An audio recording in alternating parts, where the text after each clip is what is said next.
Bienvenidos todos al podcast de Storytime Productions. La idea es que estamos probando un nuevo formato. Idealmente, si todo sale bien, vamos a poder soltar videos más frecuentemente, ya que el trabajo de edición es menor comparado con nuestros otros videos. Entonces sí, esto solamente es un test run y díganos lo que opinan de este formato en los comentarios. Igual es probable que soltemos otros videos por tiempo a tiempo, pero este formato es algo con lo que les podemos traer historias más seguidamente. Entonces, díganos qué opinan y los estaremos atentos. Bueno, por ahora vamos con la historia inédita de nuestra autoría, conocida como El Pastel. Era un día normal en el autoservicio donde yo trabajaba como cajera. Había niños corriendo por los pasillos, gritando «¡Mamá, cómpramelo!», mientras agitaban algún producto al que no estaban dispuestos a renunciar. Hombres preocupados, buscando la lista de compras que les había dado su esposa, en bolsillos imaginarios, diciendo una y otra vez las palabras «debe de estar por aquí», como si eso la fuera a hacer aparecer. Y no faltaba la adolescente que había sido obligada a ir y quien andaba por los pasillos haciendo mala cara y frunciendo el ceño y alegándole a sus padres. En medio de ese alboroto, Carlos, mi amigo que estaba ubicado en la caja de enseguida, me hablaba acerca de un viaje que él estaba planeando tomar en un futuro con su familia. Estaba a punto de responderle con algún comentario sarcástico, cuando noté por el rabillo de mi ojo que un hombre con apariencia lamentable y descuidada se dirigía hacia mi caja. Su cabello estaba sucio, enmarañado y lleno de nudos, al igual que su rostro, que detrás de esa barba descuidada era casi imposible de distinguir. Inmediatamente me tensioné y le ofrecí una mirada de advertencia a mi amigo Carlos, quien al ver a aquel hombre se puso en modo defensivo, casi como un reflejo. El supermercado no estaba ubicado en una zona peligrosa. Sin embargo, habíamos evidenciado tantos robos, amenazas y situaciones de riesgo que era casi como una necesidad de estar alerta ante cualquier sospecha. Es cierto que con los años uno llegaba a aprender que muchos de los crímenes eran cometidos por las personas que más inofensivas parecían, pero también era cierto que los estereotipos existen por alguna razón. Le hice una señal a Carlos para que se devolviera a su caja. Vi cómo sus ojos protestaron, pero no dijo nada mientras se alejaba lentamente. De cualquier modo, yo ya sabía que me iba a estar vigilando desde su puesto, que por cierto solo quedaba unos cuantos metros del mío. Además, si algo había aprendido en mi trabajo, era que ante todo había que ser profesional, y aquel hombre no había hecho nada, aún. Después de lo que pareció como una eternidad, el hombre llegó a mi caja. De cerca era incluso más notorio lo mucho que necesitaba un baño. Nuestros ojos se conectaron por un milisegundo, y no pude evitar sentirme mal por él al darme cuenta de que realmente aún era joven. No debía de tener más de 40 años, aunque su apariencia le sumaba otros 20. Lo más triste era la mirada arrepentida que me ofrecía con sus ojos marrones. La comprendí muy bien al comienzo, pero cuando puso un pastelito pequeño en mi caja como señal de que se lo registrara, entendí que él era consciente del hecho de que probablemente no le iba a alcanzar el dinero. De cualquier modo se lo registré y con mi mejor voz neutral le informé del precio, que aunque no era alto, pues había elegido el pastelito más pequeño y de menor calidad, era suficiente para entristecer la mirada de cualquier mendigo. Mi corazón se hundió un poco al ver cómo sacaba unas pocas monedas de sus bolsillos y buscaba desesperadamente un milagro. La decepción de su rostro, al ver que apenas había reunido un poco menos de la mitad del precio, era suficiente para desear ayudarlo en ese instante. La verdad es que ya no se veía como una amenaza. Ahora quedaba claro que no buscaba robarse nada, sino que era un simple hombre roto que quería una oportunidad. Nada más que eso, solo una oportunidad para comprar algo que se veía que era importante para él. Ya había empezado a llegar más gente a la caja, todos manteniendo una distancia de aquel hombre pero mirándome impacientemente, como si todos sus problemas fueran mi culpa. De repente el hombre interrumpió mis pensamientos, hablando por primera vez desde que llegó. Lo lamento, yo no suelo hacer esto. De hecho, no la culpo si me pide que me vaya en este instante. Es solo que... Hace 2 días fue el cumpleaños de mi hija Susie, quien no vive conmigo porque yo no tengo cómo mantenerla. Ella cumplió 8 años y yo no pude darle nada. Abrí mi boca para responderle sin saber muy bien qué decir, pero él siguió. Hoy caminando me encontré estas monedas en la calle y tuve que intentarlo. Sé que debe parecerle como un hombre loco, vestido como indigente y pidiéndole que me ayude. Sé que la estoy poniendo en una situación incómoda, pero ya perdí mi dignidad como persona. Lo único que me queda es ser un padre. Por eso le pido, desesperadamente, que me ayude, por favor. En ese momento millones de pensamientos cruzaron por mi mente. ¿Ayudarle o no ayudarle? ¿Ser mala persona o perder mi trabajo? ¿Estaría diciendo al menos la verdad No había mucha razón para que mintiera solo por un pastel de cumpleaños, pero la excusa de tener hijos ya había sido utilizada muchas veces.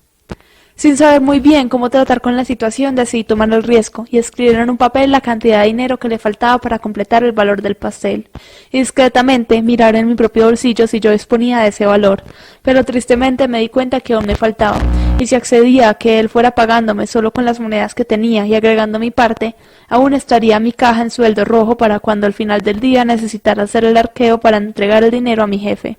Sin embargo, no sé si movida por la presión de la gente que empezaba a acumular en la fila, o esos ojos grandes marrones del tipo que me miraba pidiéndome compasión, decidí dejarlo ir con el pastel para su hija, confiando en que me había dicho la verdad.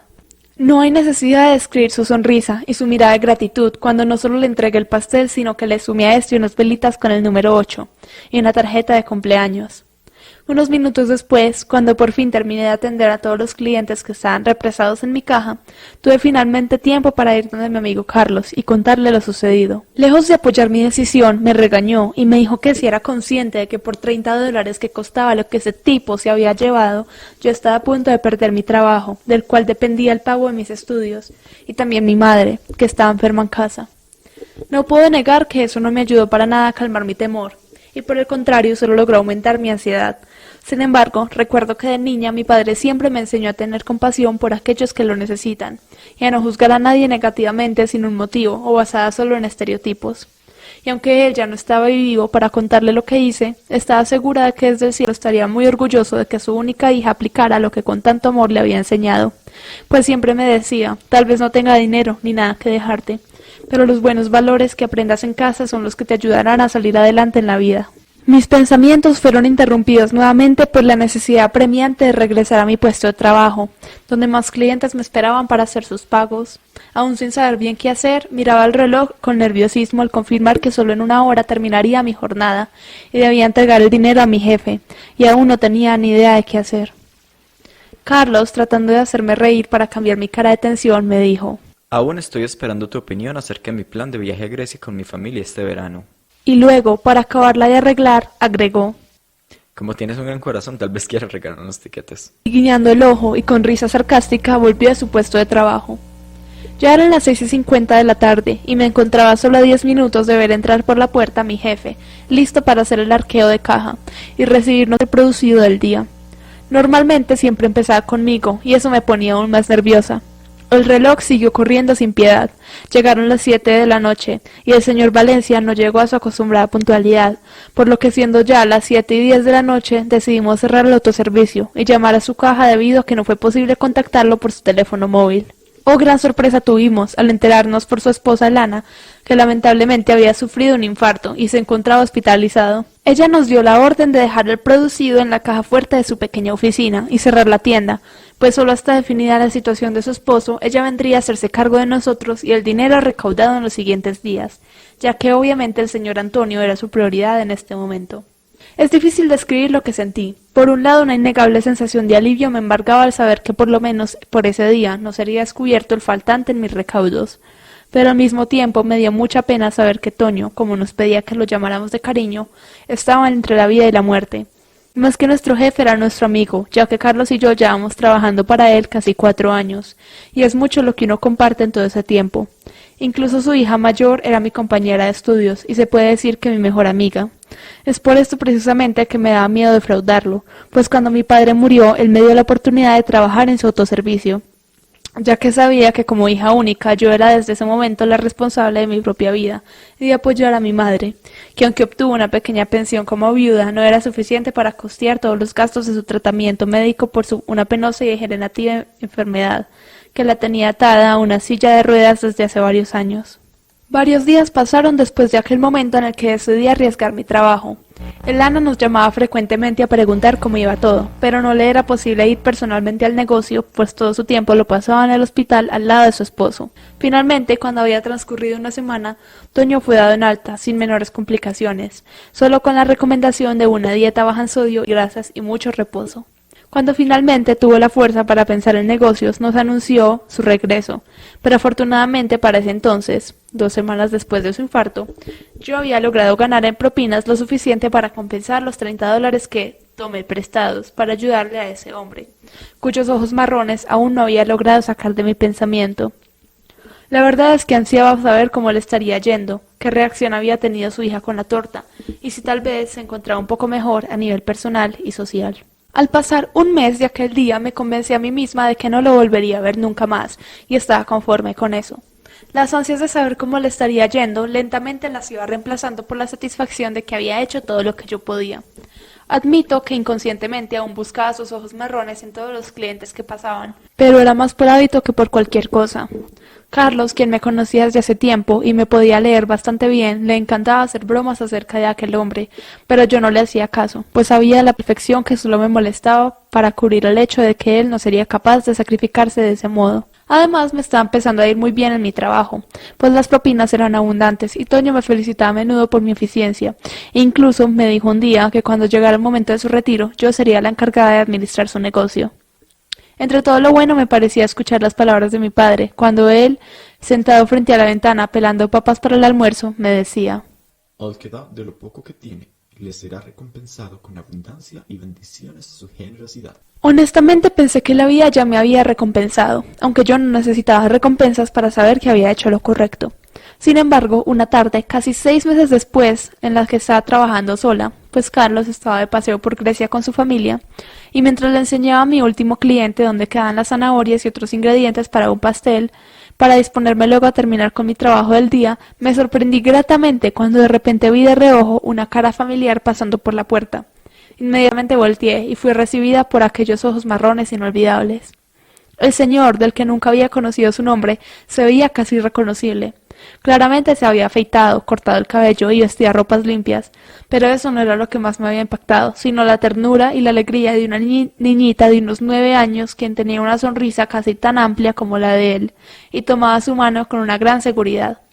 Amablemente me esperó hasta que terminé de cuadrar todo para cerrar, y mientras yo no podía parar de contemplar su cara completamente iluminada por destellos de felicidad. En una actitud muy respetuosa me presentó a su hija Elisa, y me dijo: Hola, mi nombre es Efraín, y si tienes algún tiempo me gustaría invitarte a un café para contarte acerca de mi vida en estos últimos 6 meses. Él le quería explicar a su hija la forma en la que una completa desconocida lo había llenado de motivos para salir adelante y cambiar su vida, pudiendo de este modo recuperar a su pequeña. Obviamente mi respuesta positiva no se hizo esperar, y en ese momento supe que ver una familia feliz y unida era mi verdadera recompensa, y la principal razón por la que valía la pena tomar riesgos para ayudar a los demás, incluso si en ese entonces pareció haberme costado una fortuna. Finalmente comprendí, disfrutando de ese delicioso café con ellos, que realmente no hay ningún precio para la felicidad de los demás. Yo solo había hecho mi parte para ayudar a quien con sinceridad lo necesitaba, y eso jamás podía ser medido en dinero ni en cosas materiales. Bueno, esperamos que les haya gustado. Si les interesa ver más videos en este formato o cualquier otro comentario o cualquier crítica constructiva o lo que nos quieran decir, para eso está la cajita de comentarios. Denle like si les gustó, pues dislike si no les gustó, y suscríbanse si quieren ver más. Y sí, díganos qué opinan de este nuevo formato. Hasta luego.